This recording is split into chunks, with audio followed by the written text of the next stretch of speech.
Thank you for watching all the content being created here at the SAI Conference 2015 in London. My name is Lars Sorensen and I have the pleasure to be talking to our keynote speakers, also some of the participants in the conference. So make sure that you're subscribing to our YouTube channel to get all the content we create here. And one of the keynotes that you'll be watching there is the one from Professor and Dr. Thomas Sterling.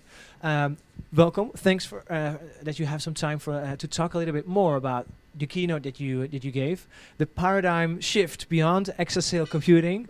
You wanted to shock, you wanted to make people aware of the bigness, the hugeness of the changes that are happening. We were talking about pentaflops, exaflops.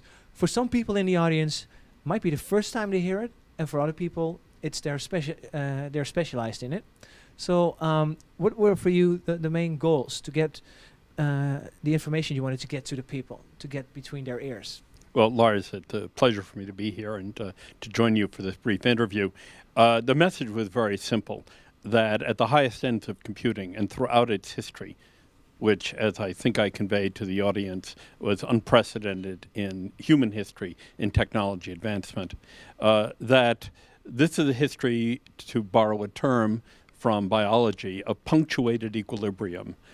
Periods of time with the computing technology evolving rapidly and then suddenly making extreme changes when conditions with technology and demand suddenly force an alternative approach. And this has happened 5 times, and we're now approaching or in the middle of a 6th revolution, a 6th paradigm shift. That was the message of the talk. So then you already showed us that it's about what you're doing in this moment right now when you're talking about these extra large computer systems working together, trying to collaborate, because we're not using the space that we have or the computer power that we have. We're not using it in a smart way. Was this the quote that I got it right? Are we programming our computers the right way, or are we or was it don't we have them working for us in the right way, or something like that? But we have the power, but we're not using it. Well, certainly today's computers are extraordinary. To imagine them being capable of, and the number would be 32 petaflops, which is just a gigantic number. And yet this involves an increase in performance on a factor of 1,000 every 11 years or so.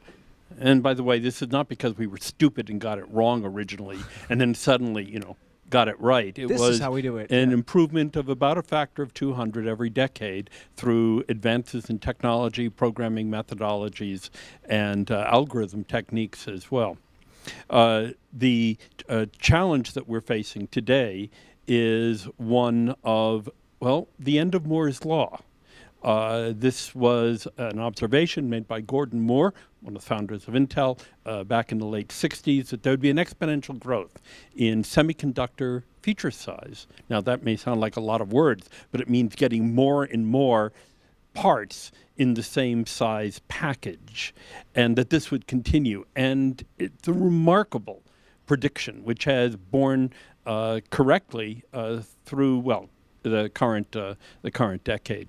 But because of details of atomic granularity, the size of an atom, the speed of light, unchanging no matter what you want, and other factors, we're coming to the end of an exponential growth in technology, which, as you and your other speakers recognize, has driven change, human civilization in just our lifetime. So there are actually hard limits to how much more speed or data-driven objects we can connect, or am I getting? Well, yes, there are hard limits if we continue to do things the way we have quite successfully done over the last 2 to 3 decades. But I'm an optimist, as is everyone at this conference. We expect that we'll find new ways to do things differently, perhaps new technologies, new methodologies, new concepts, some of which we're already exploring, others we probably haven't even conceived of. You were talking about several things. One of the examples you wanted to give was the Mongoose 5. And I really liked the picture of it. This involves also the Pluto picture. The Mongoose 5 as an example of what's possible with the technique. Could you explain a little bit about Yes, that? well, Mongoose 5 is in fact a very slow computer. Several processors were put together, launched over 9 years ago, and sent to the now dwarf planet, Pluto, to do a quick flyby, which is already done. It took only hours after 9 years. It was a slow computer, though it represented the challenge at the time, well over a decade ago, and required a radiation hardening, the ability to fly through the depths of space, even where cosmic radiation and solar radiation is impacting it. So it was at least 100 times slower than the microprocessor that you have in your iPhone or laptop, and yet it's able to do this very extraordinary science mission. If you want to see the entire story about the Mongoose 5, please check out the entire keynote of Professor and Dr. Thomas Sterling. It's very interesting, especially if you're operating this depth of field. I saw a question came by in the social media and the app that we have running at the conference. Someone asked, when will computers start to program themselves or each other?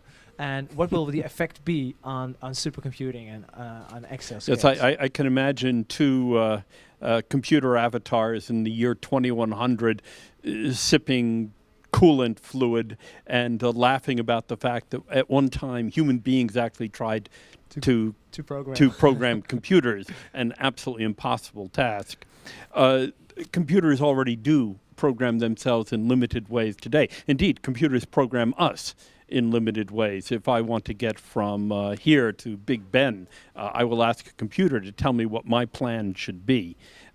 Computers are being used where we tell the computers the effects we'd like them to achieve, and then through various methods, and this is only at an early stage, they produce programs that then allow them to do the execution. But this is a period of transition. These are known as declarative programming methods. We don't tell them how to do their job. We tell them what we want their job to be. And ultimately, that will be the relationship between human beings and computers.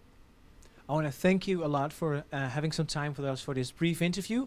And we would like to all refer to the entire keynote that Professor and Dr. Thomas Sterling from the Indiana University gave here at the SAI Conference. Thank you very much for coming and being with us and sharing your information. Thank you very much, Lars. It's been a delight to be here, and I look forward to the rest of the conference. Great.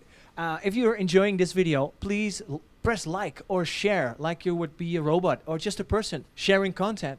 And don't forget to subscribe to our YouTube channel so you can see all the other wonderful videos. And perhaps we see you next year at the SAI Conference 2016. Bye-bye.